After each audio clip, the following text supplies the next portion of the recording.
Inilah alasan bentuk tulisan aksara Jawa. Sebelum kertas dikenal luas, orang Jawa menulis di daun lontar.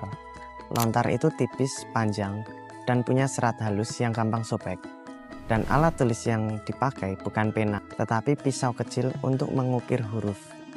Nah, disinilah rahasianya. Kalau kamu membuat garis lurus panjang atau sudut tajam, daunnya bisa robek. Makanya, para penulis zaman dulu memilih goresan yang membulat, mengalir, dan lembut. Karena itu yang paling aman di atas lontar. Pelan-pelan, bentuk melengkung ini jadi kebiasaan visual. Diturunkan dari generasi ke generasi. Bahkan, ketika kemudian orang Jawa mulai menulis di kertas, bentuknya nggak berubah drastis. Gaya lontar itu sudah terlanjur menjadi bahasa tubuhnya aksara Jawa. Sebetulnya, aksara Jawa juga punya garis keturunan panjang dari aksara Brahmi, Palawa sampai Kawi. Dan banyak aksara di Asia Tenggara yang lahir dari tradisi lontar memang cenderung bulat-bulat bentuknya.